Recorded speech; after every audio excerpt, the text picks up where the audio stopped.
긍정 마인드와 행복 11주차 두 번째 강의를 하고 있고요. 11주차는 자기 조절과 자기 통제에 대해서 얘기를 하고 있어요. 그래서 이제 두 번째 영상도 비슷한 내용으로 이제 진행이 될 예정이고요. 그래서 자기 조절을 성공적으로 하기 위해서는 무엇이 필요한가에 대한 얘기가 나오는데 기준, 모니터링, 그리고 힘입니다. 여러분이 잘 알고 계시면 좋겠어요. 내가 자기 조절을 잘 하려면 이런 세 가지가 필요하구나. 기준이라는 거는 내가 달성해야 될 목표에 대해서 분명한 기준. 뭐 예를 들면 여기 그림을 제가 술, 담배 그림을 넣어놨는데 담배라고 하면 내가 오늘부터 담배를 딱 끊겠어. 이런 기준일 수도 있고 술이라고 하면 내가 뭐 한 달에 2번만 술을 마시겠어. 이렇게 스스로가 정한 분명한 기준이 필요하고요. 그 다음에 모니터링은 내가 이거를 어떻게 하고 있는지 스스로 관찰하고 평가를 하셔야 돼요. 내가 일주일 후부터 담배를 끊을 거라서 서서히 줄여가겠어 라고 정하면 그럼 오늘부터는 내가 하루에 얼마 정도로 줄일까? 뭐 5개만 피우겠어. 그러다가 한 3일 후부터는 2개로 줄이겠어. 뭐 이런 식으로 예를 들어서 기준을 세웠다면 그걸 지키고 있는지 매일매일 체크를 하는 거예요. 내가 오늘 담배를 몇 개를 피웠지? 이런 식으로. 그다음에 힘은 목표를 달성하는 그 과정에서 뭔가 유혹이나 방해물이 있을 수 있어요. 담배를 지금 끊으려고 내게 목표를 세웠는데 친한 친구가 야, 담배 한 대 피러 갈래? 이렇게 하면은 거기서 엄청 갈등이 될 수 있죠. 필까 말까, 필까 말까. 술도. 내가 저번 주 토요일에 술을 마셔서 다음 주 토요일까지는 술을 안 마셔야지 라고 마음을 먹었는데 오랜만에 친구한테 전화가 와서 술 한잔 하자. 나 고민 상담할 게 있어. 이러면 이 친구 만나면은 나 혼자 안 마실 수는 없을 텐데 이러면서 이제 유혹이 되겠죠. 여기에 저항하는 개인적인 힘이 필요합니다. 이 셋 중에 어느 하나가 부족하면 자기 조절에 실패를 하게 되는 거죠. 예를 들어서 기준이 좀 분명하지 않은 거. 예를 들면 기준을 난 더 나은 사람이 될 거야. 이건 너무 이제 포괄적이기 때문에 달성하는 게 좀 어려울 수 있고요. 그리고 효율적으로 모니터링을 안 하는 거죠. 흡연이나 음주를 줄이려면 매일 점검하는 게 필요하고요. 그리고 자기의 목표를 붙들고 자신의 기준을 지지하는 힘과 절제. 이게 필요해요. 다이어트 하는 동안에 내 음식의 유혹이 엄청나죠. 이런 것들을 딱 막아낼 수 있는 힘이 필요합니다.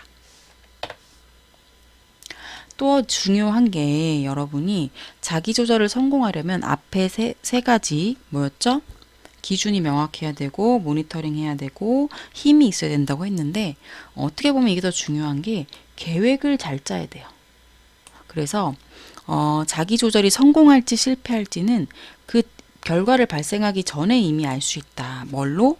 계획을 잘 세웠느냐, 계획을 잘 안 세웠느냐. 요걸로도 이미 우리가 어느 정도 알 수 있다는 거죠. 그래서 여기서는 목표 의도와 실행 의도라는 얘기가 나옵니다. 그래서 목표 의도는 특정 결과를 달성하겠다는 바람을 쓰는 거예요. 여러분들 오늘 나갈 과제에도 목표 의도와 실행 의도를 제가 쓰도록 해놨어요. 여름방학 때 그 달성하고 싶은 목표 3가지를 쓰고 하도록 과제를 냈는데 거기서 목표 의도에는 이런 걸 쓰는 거예요. 운동을 더 많이 하고 싶다 이런 식으로. 그럼 실행 의도에는 뭘 쓰느냐? 목표 의도를 달성하기 위해서 필요한 정확한 단계를 구체적으로 쓰는 거예요. 예를 들면 저녁 뉴스를 보면서 매일 30분씩 자전거를 탄다. 이런 식으로 써주시는 거거든요. 요거를 참고해서 이따가 계획을 그 목표를 써주시면 될 것 같아요. 그래서 계획이 왜 이렇게 중요하냐 보면 예를 들면 어떤 연구가 있었냐면 학생들한테 겨울방학 동안 이루고 싶은 목표를 써라. 근데 좀 이루기 어려운 거 그리고 이루기 쉬운 거 둘 다 쓰도록 한 거예요. 그랬을 때 이 학생들에게 그 목표를 이루기 위해서 언제 어디서 어떻게 할지 구체적 계획을 세웠나 이거를 확인을 하는 거예요. 그랬을 때 뭐 어떤 목표들이 나왔냐? 논문을 쓴다거나, 가족 간의 갈등을 해결한다거나, 운동을 한다거나, 이런 목표들이 나왔습니다. 그랬을 때 방학이 끝나고 나서 확인을 해보니까 어려운 프로젝트인 경우에는 계획이 있으면 3분의 2 정도 이거를 달성을 했대요. 어려운 건데도. 근데 구체적인 계획을 안 세운 경우에는 4분의 1 정도의 학생만 달성을 했다고 합니다. 그리고 쉬운 프로젝트에서는 계획이 있는 경우는 80%, 계획이 없어도 80%. 쉬운 거니까 다들 많이들 달성을 한 것 같아요. 중요한 건 어려운 프로젝트일수록 우리가 구체적인 계획을 세워야 달성할 확률이 높아진다는 거죠. 밑에도 비슷한 건데, 이거 되게 괴로운 과제겠죠? 크리스마스 이브에 뭘 했는지 보고서를 24일 이후 48시간 이내에 보고서 제출해라. 근데 보통 12월 25일까지도 쉬고 놀고 이러는데, 이 과제는 되게 어려운 과제일 수 있을 것 같아요. 이 연구에서도 이제 몇몇 학생들은 정확하게 그 보고서를 언제 어디서 작성할 건지 쓰도록 했고, 나머지 학생들은 그런 거를 작성하지 않도록 했어요. 그랬을 때 내가 언제 어디서 이걸 쓸 거다라고 미리 그걸 작성한 학생들은 75%가 제출을 했고, 그런 실행 의도를 작성하지 않은 학생들은 33%만 보고서를 제출했다고 합니다. 그래서 여러분들도 어떤 목표를 세울 때 계획을 세우시고 구체적인 실행 계획, 실행 의도를 작성을 하는 게 중요하다는 것을 여기서 알 수 있을 것 같습니다. 그래서 우리가 계획을 세우는 게 왜 도움이 되냐? 그거는 일단 분명하고 구체적인 실행 의도를 수립을 하게 되면 자기 조절이 보다 효율적이고, 그리고 이게 잘 계획이 세워져서 그게 습관처럼 반복이 되면 자동적이 될 수 있다는 거예요. 네. 그리고 그 실행 의도와 계획이 명확하면 어떤 방해물이나 게으름의 영향을 덜 받게 되고요. 네. 그리고 우리가 사실 살면서 우리가 해야 되는 역할도 되게 많고, 해야 되는 수행해야 될 과제도 많고, 그렇기 때문에 이런 계획으로 내 삶의 구조나 틀을 부여해 두지 않으면 막 할 일에 막 압도되는 거죠. 막 해도 끝나지 않고 정신없고, 그래서 일상의 더미에 쉽게 파묻히고 내가 어떤 것도 달성하기가 어렵겠어, 이렇게 느껴진다는 거죠. 그래서 내가 해야 할 일들을 일주일 단위로 쫙 계획을 세워놓고 하시면 도움이 많이 될 거예요. 뭐 예를 들면 어떤 학생이 매주 화목 나는 2시간씩 기숙사에서 어려운 경제학을 공부할 거야. 그럼 처음에는 이게 습관이 안 들었을 때는 하기가 힘들겠지만 습관이 되면 많은 의식적인 노력이 줄어든다. 그래서 내가 매일 아침 어떤 계획을 안 해도 샤워를 하는 것처럼 그렇게 자연스럽게 이 계획을 수행하게 된다. 이렇게 되는 거죠. 그래서 이렇게 실행 의도를 잘 짜시는 게 중요합니다. 그래서 목표로 하는 행동을 내가 자동적으로 만드는 게 중요해요. 그래야 그거를 더 잘 수행을 하겠죠. 그래서 내부 사건과 외부 사건을 충분히 반복해서 일관되게 연합을 시켜버리면 내가 일부러 막 애써서 통제하거나 의식하지 않아도 의식하지 않은 채로 많은 행동을 할 수 있게 된다는 거죠. 뭐 예를 들면 저 같은 경우에는 이렇게 씻을 때, 샤워할 때 그 시간 동안에 자꾸 제가 좀 부정적인 생각, 딴 생각 뭐 이런 걸 많이 하는 것 같아서 그 시간이 좀 아깝더라고요. 그래서 제가 언젠가부터 한 2, 30분짜리 되는 영어 회화 영상을 틀어놓고 이제 샤워를 했어요. 그랬더니 처음에는 좀 재미없기도 하고 했는데 이거를 몇 달 동안 계속 하다 보니까 이제는 그냥 저절로 샤워하러 갈 때 그 영상을 틀면서 가게 되는, 그래서 생각보다 그게 영어 학습에 도움이 많이 되더라고요. 그래서 이런 식으로 습관처럼 만들어 버리면 내 계획을 수행하는 게 훨씬 쉬워진다는 거죠. 여기서 운전으로 그걸 좀 설명을 했는데, 우리가 초보 운전자일 때는 하나하나 되게 막 신경 쓰고 의식되고 막 걱정되고 이렇잖아요. 그런데 이제 숙달이 되면 어때요? 운전하는 것 자체가 되게 익숙해서 막 통제하거나 의식하지 않아도 되게 자연스럽게 되고, 그러다 보면 라디오를 듣거나 옆 사람이랑 얘기하는 게 가능해지기도 합니다. 근데 아무리 숙달 운전자라고 해도 비가 오는 날, 빙판길에서 눈이 오는 날, 네, 빙판길에서 운전을 하게 되면 또 의식적으로 막 신경을 많이 써야 되죠. 그렇게 되면 에너지가 많이 소모가 됩니다. 근데 우리가 쓸 수 있는 에너지는 한정되어 있기 때문에 여러분들이 원하는 목표를 잘 이루시려면 이렇게 자동화시켜서 에너지 소모를 줄이시는 게 도움이 많이 됩니다. 그거랑 관련해서 자기통제 자원의 보존, 이게 제목을 어렵게 붙여놔서인지 내용은 쉬운 건데, 이렇게 자기통제를 그리고 자기 조절을 계속 의식적으로 하려고 하면, 네, 정신적, 신체적 노력을 다 요구하게 돼요. 그래서, 우리는 정신적이나 신체적이나 모두 고갈될 수 있는 제한된 자원을 가지고 있어요. 우리가 운동도 우리 근육이 너무 무리하면 안 되고, 피로하게 돼서 좀 쉬어가면서도 해야 되고, 이런 게 있잖아요. 그런 것처럼 자기 통제, 자기 조절도 반복해서 사용하게 되면 약해진다. 그래서 이 자기 통제를 하는 에너지를 적절하게 유지하면서 잘 가져가는 게 중요합니다. 예를 들면, 초콜릿 대신에 야채를 먹으면서 자기 통제를 시킨다거나, 아니면 영화를 보여주는데 웃긴 장면에서 못 웃게 하거나, 슬픈 장면에서 못 울게 하거나, 이런 자기 통제를 일부러 실험해서 시킨 다음에 그거 끝나고 나서 퀴즈를 문제를 내주면 그런 걸 안 한 사람들보다 전반적으로 과제를 더 못 푼다는 거예요. 그 얘기는 그만큼 자기 통제할 때 우리가 에너지를 많이 쓴다는 거죠.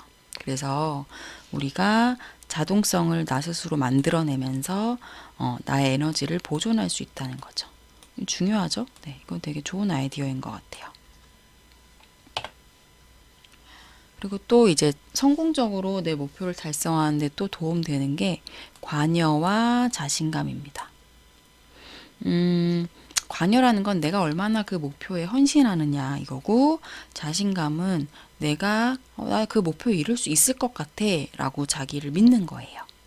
그래서 관여는 목표 성취를 방해하는 장애물이 있어도 내가 견딜 거야 결정하고 책임감을 느끼고, 그리고 내가 기꺼이 할 거야 이런 거고요. 자신감은 우리가 자기 효능감이라는 말도 비슷하게 쓰긴 하는데, 나는 노력을 통해서 이걸 이뤄낼 수 있어 라고 생각한다는 거죠. 이거 두 가지가 있는 사람들은 내가 목표를 추구하는 과정에서 뭔가 장애물이 생겼을 때 지속성과 인내력이 증진된다고 합니다. 예를 들면 뭐 내가 토익 점수를 올려야 된다. 목표는 900인데 지금 매번 3번 시험 봤는데 다 700점대가 나왔다. 아, 진짜 너무 힘들다. 포기하고 싶어. 근데 관여와 자신감, 내가 그래도 2달만 더 하면 올릴 수 있을 거야. 뭐 이런 그런 게 있으면 지속하고 인내하는 그게 증진된다는 거죠. 그래서 이러한 관여는 대인관계에서도 되게 중요한데, 많은 사람들이 행복한 가정, 행복한 결혼 생활을 인생의 중요한 목표로 세울 수가 있어요. 근데 이 관여라는 것은 결혼의 만족과 안정성에도 중요한 역할을 합니다.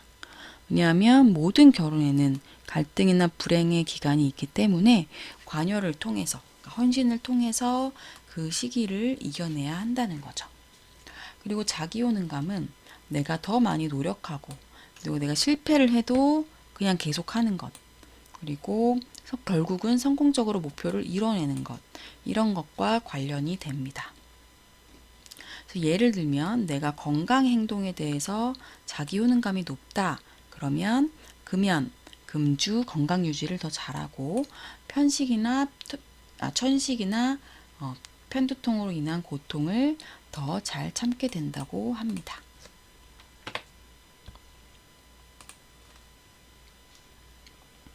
그러면 또 다른 목표의 얘기를 좀 하려고 해요.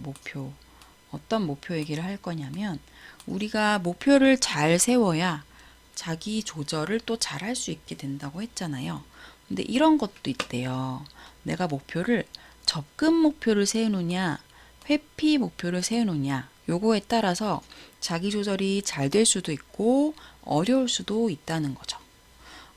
접근 목표는 뭐냐면 뭐가 있을까? 나는 A 학점을 이번 학기에 3개 이상 맞을 거야. 이거는 접근 목표예요. 내가 원하는 거를 얻고 싶어 하는 거를 목표로 세우는 거죠. 그런데 회피 목표는 나는 우리 전공 안에서 미움을 받지 않는 게 나의 목표야. 이거는 내가 원치 않는 결과를 피하는 쪽에 목표를 세우는 거예요. 차이를 알겠죠? 이거는 이제 우승컵 사진인데 이 사진을 왜 넣어놨냐면 스포츠에서도 우리가 지지 않고 그냥 이기기만 하면 돼. 우리는 지지 않으면 돼. 이렇게 목표를 세우는 팀과 우리는 이번 시즌에 우승하는 게 목표야. 이렇게 목표를 세우는 팀은 당연히 어떤 집중도나 전략이나 이런 데서 차이가 나고 성과도 어떻겠어요? 이쪽이 더 성과가 높을 가능성이 크겠죠. 네. 그래서 F학점을 피하려는 사람은 A학점을 받으려는 사람보다 일반적으로 더 성적이 나쁘게 나온다고 합니다. 재미있는 얘기죠. 이 접근 목표, 회피 목표는 제가 잠깐 설명을 드렸고 앞에 그래서 이 접근 목표, 회피 목표에 대해서도 연구들이 있어 왔는데요. 일단 자기의 목표를 쭉 쓰게 합니다.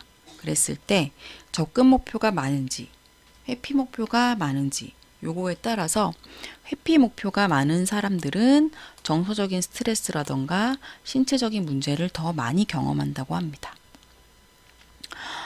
회피 목표가 많은 대학생들은 목표를 추구하면서 더 많은 어려움을 겪게 되고요. 한 학기 동안에 신체적인 정서적인 안녕이 모두 감소하게 된다고 합니다. 그리고 회피 목표에 대해서 결혼 생활, 친구 관계, 심리치료 결과, 신체적 건강, 목표 추구, 목표 성취 만족감 이런 것들은 회피 목표의 경우에 다 이런 것들이랑 부정적으로 연관이 된대요. 예를 들면 결혼 생활에서 회피 목표는 어떤 게 있을까요? 좀 극단적인 얘기긴 하지만 이혼하지 않을 정도로만 살자 라고 목표를 세웠다고 해요. 그러면 그 사람이 결혼 생활에 얼마나 헌신을 하겠어요? 진짜 최소한의 헌신만 하지 않을까요? 네. 그러면 당연히 뭐랄까 결혼 생활 만족도는 떨어지겠죠. 그런 얘기를 하는 겁니다. 네. 그러니까 여러분들은 회피 목표보다는 접근 목표를 많이 세우셨으면 좋겠어요. 이게 아다르고 어다르지만 사람의 마음에 영향을 많이 미칠 수가 있습니다. 여기에는 회피 목표는 왜 이렇게 자기 조절하기가 어려운 건가 그 이유들이 좀 나와요. 네, 요거는 일단 회피 목표보다 접근 목표를 조절하고 감시하는 게 더 쉽다. 왜? 회피 목표는 그걸 피하기 위한 모든 걸 내가 계속 모니터링을 해야 되는데 접근 목표는 하나만 딱 정해서 그걸 향해서 가면 되기 때문에 좀 더 모니터링을 하는 게 쉽다고 합니다. 그리고 회피 목표는 본질적으로 불안하고 위험하고 자기 방어를 야기를 한다. 체중을 줄이고 싶은 사람은 단 음식이나 고지방 음식, 지방이 많은 음식을 피하기 힘들다는 걸 아는데 이 사람들은 어차피 나는 그거를 잘 못 이겨냈던 유혹에 졌던 그런 기억들을 또 갖고 있고 하다 보니까 뭔가 계속 불안할 수 있죠. 네. 그래서 나는 살찌는 음식을 먹으면 안 돼. 이런 목표를 가지면 뭔가 불안감이 계속해서 있을 수 있다는 거예요. 그리고 회피 목표는 능력감, 자존감, 본능적 즐거움, 자기 결정감을 감소시키는 거와 관련이 된다. 예를 들면 나는 F만 받지 말아야지 라고 생각하는 것보다는 나는 A 학점을 받아야지 라고 생각하는 게 자존감을 더 높이겠죠. 자기 결정감도 높일 수 있고요. 그리고 회피 목표는 자율적으로 자유롭게 선택되거나 내재적 즐거움을 경험할 가능성이 낮다고 합니다. 왜냐면 어떤 회피 목표는 내가 어떤 그동안 즐겨왔던 그런 것들을 억압하거나 이런 거랑 관련될 수 있기 때문에 내재적 즐거움을 더 감소시킬 수 있는 거죠. 네. 그리고 회피 목표와 관련된 몇 가지 문제들은 회피 목표에 깔려 있는 동기와 관련된다. 이거 말이 좀 어렵게 되어 있는데, 그러니까 회피 목표를 하는 사람들은 뭔가 안 좋은 상황을 예방하려는 동기가 높은 사람들이래요. 근데 접근 목표를 많이 세우는 사람들은 뭔가 내 상황을 향상시키는 데 관심이 많은 사람들인 거예요. 그래서 회피 목표는 예방에 초점이 있다 보니까 좀 더 성취하거나 이쪽보다는 위험한 걸 막는 거 그쪽 동기가 크면 아무래도 자기가 무언가 했을 때 그 성과가 만족스럽지 않을 수 있을 것 같아요. 네. 이런 이유들이 있다고 하고요. 사실 이 이유는 좀 이 이유를 이해하는 것보다는 회피 목표보다는 내가 접근 목표를 위주로 많이 세워야겠다. 이렇게 생각을 하실 수 있으면 될 것 같습니다. 그리고 목표 달성을 방해하는 요인들을 간단하게만 보고 넘어갈게요. 앞에 얘기한 것들이랑 중복되는 게 많아요. 일단 명확한 계획이 부족하다. 여기서는 좀 구체적인 계획도 필요하죠. 그리고 관여나 자신감이 부족한 경우. 그리고 내가 회피적인 목표를 하려고 하면 좀 목표를 달성하기가 어렵다. 그리고 앞에서 나오진 않은 얘기인데 목표 갈등이라는 게 있어요. 예를 들면 나는 학점도 되게 잘 받고 싶은데 친구들하고 관계도 되게 잘 유지를 하고 싶다. 그러면 친구들이 나와서 놀자고 할 때, 나 공부도 해야 되는데, 마음 안에서 갈등이 있을 수 있잖아요. 요런 거는 목표 달성에 방해가 된다고 합니다. 그래서 요거를 어떻게 하면 잘 조율을 시킬까? 뭐 친구들이랑 같이 스터디를 한다거나, 요런 식으로 조율을 시키면 훨씬 목표 달성이 좋겠죠. 그리고 지나치게 추상적인 그런 목표, 또는 어떤 큰 그림을 그리지 않고 너무 구체적이고 사소한 결과에만 집중하는 목표, 이런 것들은 나의 이제 삶의 목표를 달성하는데 방해를 할 수 있고요. 그리고 앞에 잠깐 얘기했던 건데 내가 자기 통제를 하는 데 있어서는 에너지가 되게 많이 들 수 있죠. 뭐 에너지 말고 다른 자원도 들어갈 수도 있는데 그런 것들이 줄거나 고갈되면 너무 지치고 소진되면 목표 달성하는 게 좀 어려워지겠죠. 그래서 이런 것들을 잘 기억하시면 좋을 것 같습니다. 그 다음에 이제 시간이 얼마 안 남아서 좀 이거는 간단하게만 볼게요. 우리가 자기 통제가 잘 안 됐을 때 주로 뭐를 많이 하나? 변명을 많이 합니다. 왜 변명을 하냐면 내가 정해진 계획을 완수하지 못하면 나 스스로도 부정적으로 보일 수 있고 다른 사람도 나를 좋지 않게 볼 수 있잖아요. 뭐 팀 과제 이런 거 하는데 내가 맡은 부분을 잘 못 해냈어. 그러면 조원들이 나를 좀 안 좋게 볼 수 있겠죠. 그래서 부정적으로 그것에 대해서 생각하는 걸 피하기 위해서 내가 왜 계획을 완수 못했는지 막 설명을 하는 거죠.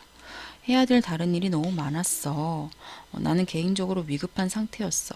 난 담배 필 수밖에 없었어. 디저트 먹을 수밖에 없었어. 친구 만날 수밖에 없었어. 이런 식으로 변명을 하게 됩니다. 근데 이제 변명은 좋은 점도 있어요. 왜냐면 나의 개인적인 책임을 이제 줄여주기 위한 내 위주의 설명이나 해석을 하는 거기 때문에 그래서 개인적 책임과 부정적 사건에 대한 잘못을 줄이는 그런 역할을 하기도 합니다. 그래서 변명을 통해서 사건의 원인을 다른 데 혹은 다른 사람에게 돌리고 자신의 덜 중심적이고 주변적인 특징에 귀인을 한다. 무슨 얘기냐면 내가 단순하게 부주의했다거나 내가 깜빡했어. 건망증이 있는 거는 그래도 좀 사람들이 봤을 때 그렇게 문제시 안 할 수 있는데 내가 사실은 뭐 믿지 못할 사람이야. 무책임한 사람이야. 이건 너무 세잖아요. 그래서 이건 되게 중심적인 특징이라면 좀 곁다리, 주변적인 특징의 그 원인을 귀인을 하는 거죠. 변명의 이점이라는 거는 아무래도 변명을 하면서 남 탓이나 상황 탓을 하면 일부분은 나의 존중감이 보호될 수도 있다고 합니다. 그래서 내 존중감이 확 이렇게 스크래치가 나면 다시 그 일을 하기가 어려울 수 있는데 내 존중감이 보호가 되니까 또다시 수행을 더 잘하게 되는 그런 동기가 제공될 수 있고요. 그리고 사람들한테 변명을 좀 하면 사람들이 이해해 줄 수 있는데, 예를 들면 뭐 너무 내가 독감이 심하게 걸려서 못했다 이렇게 얘기하는 거랑 나 그냥 너무 하기 싫고 짜증나서 안 했어 이렇게 얘기하는 거랑 완전 다르잖아요. 그래서 너무 변명이 자주 반복되면 사람들이 안 믿겠지만 그게 아닌 경우에서는 사회관계에서 내가 조화를 이루기 위해서 변명이 도움이 될 때도 있습니다. 근데 단점도 있어요. 변명을 너무 많이 쓰거나 뻔한 변명을 계속 뻔한 잘못에 변명하거나 하면 다른 사람들도 나를 점점 안 좋게 보겠죠. 그리고 스스로도 아예 안 해. 그냥 거짓말 치면 되지 뭐. 이렇게 생각을 하다 보면 자기 조절을 하는 능력이라던가 자신감이라던가 효율성을 잃어버리게 됩니다. 그리고 책임감도 점점 떨어지게 되고, 그래서 변명은 좋은 면도 있지만 너무 자주 많이 사용하지는 않으시는 게 여러분 자신을 위해서도 좋다는 거를 말씀드리려고 합니다. 그리고 이제 어쩔 수 없는 충동 때문에 우리가 자기 조절이나 통제에서 실패를 하기도 하는데요. 이 부분은 자세히 할 시간이 좀 없어서 결과적으로 말씀드리려고 하는 거는 자기 통제를 하는 거, 그러니까 이 충동을 조절하는 거는 개인차가 크다는 거. 하지만 이 세상에 어쩔 수 없는 건 없고, 네, 우리는 통제를 할 수 있어, 통제를 해야 해 라는 마음이 굳게 있으면 충분히 통제를 할 수 있다는 얘기를 여기서 드리려고 했습니다. 그리고 꾸물거리기에 대한 내용도 좀 나와요. 꾸물거리기는 우리가 개인적인 목표를 달성 못했을 때 언급하는 가장 흔한 이유인데, 꾸물거리기 연구도 있었어요. 꾸물거리는 학생, 꾸물거리지 않는 학생을 나눠서 살펴봤을 때 학기 초에는 꾸물거리는 학생이 사실 그 꾸물거리면 학업을 안 할 테니까 과제도 안 하고 그럼 스트레스와 건강 문제가 낮게 나타나는데, 학기 말이 되면 꾸물거리지 않는 학생이 꾸물거리는 학생보다 스트레스와 건강 문제가 낮고요. 학업 수행은 높다고 합니다. 그래서 결국 꾸물거리지 않는 학생이 초반에는 좀 스트레스를 더 받지만 결과적으로는 스트레스도 낮아지고 학업 수행도 더 높아지고, 그러니까 여러분 꾸물거리지 마시라고 네 말씀을 드렸어요. 꾸물거리지 않으려면 앞에 나온 것처럼, 그러니까 이게 꾸물거리는 게 자기 조절이 어려운 거니까 계획과 그런 실행 계획, 구체적 계획을 잘 세우는 게 중요하겠죠. 그리고 마지막으로 목표 포기인데요. 목표는 절대 포기하면 안 되는 걸까? 그건 아니라는 거예요. 포기를 되게 중요하게 보는 학자들도 있어요. 포기가 중요하고 그 안에 인간의 강인함의 진가가 숨어 있다.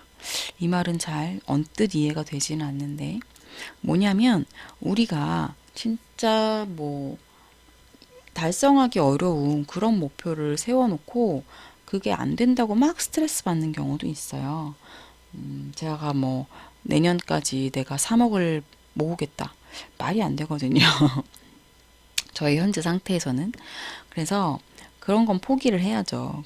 그래서 막다른 골목이나 종점에서 시간 낭비를 줄일 수도 있고요.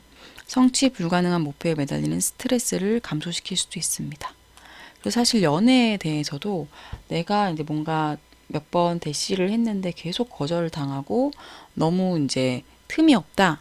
그럴 때는 빨리 포기를 하고 새로운 대상을 찾는 게 훨씬 여러분 인생에 좋습니다. 그래서 그거는 저는 연애 관계에서 특히 포기를 잘 하는 사람이 좋은 연애를 할 가능성이 높다고 생각을 해요. 성취할 가능성이 미미하거나 가능성이 거의 없는 목표에 계속 매달리는 것보다는 목표를 포기하고 새로운 목표를 잘 세우는 게 더 건강한 적응적인 대안이다라는 게 마지막으로 얘기가 됩니다. 그래서 여러분들 오늘 수업을 통해서는 여러분들이 목표 세운 것들을 자기 조절과 자기 통제를 통해서 어떻게 이뤄나갈 수 있을지 요거에 대해서 말씀드렸고요. 네. 네, 그러면 오늘 강의는 여기까지 하도록 하고요. 이제 11주차 과제가 있습니다. 11주차 과제는 여러분들 금방 하실 수 있을 거예요. 앞에 연구랑 비슷하게 한번 만들어 봤는데 여러분의 여름방학 목표와 계획을 세워보는 거고요. 네, 그래서 오늘 배운 내용, 자기 통제와 자기 조절의 내용을 좀 이렇게 뭐라 그러지? 녹여서, 네. 어떻게 하면 자기 조절을 성공적으로 잘 할 수 있는 그런 목표와 계획을 세울 수 있을지 생각해서 목표를 3가지 정도 적어 주시면 될 것 같아요. 네, 그래서 여름방학이 끝날 때쯤에는 여러분들 스스로 내가 얼마나 달성을 했는지 확인해 보실 수도 있을 것 같고요. 그래서 기한은 이번 주 토요일까지 해주시고 분량은 1~2페이지 이내로 해주시면 될 것 같습니다. 그러면 오늘 수업은 여기까지 하고요. 다음 주에 뵙도록 하겠습니다. 감사합니다.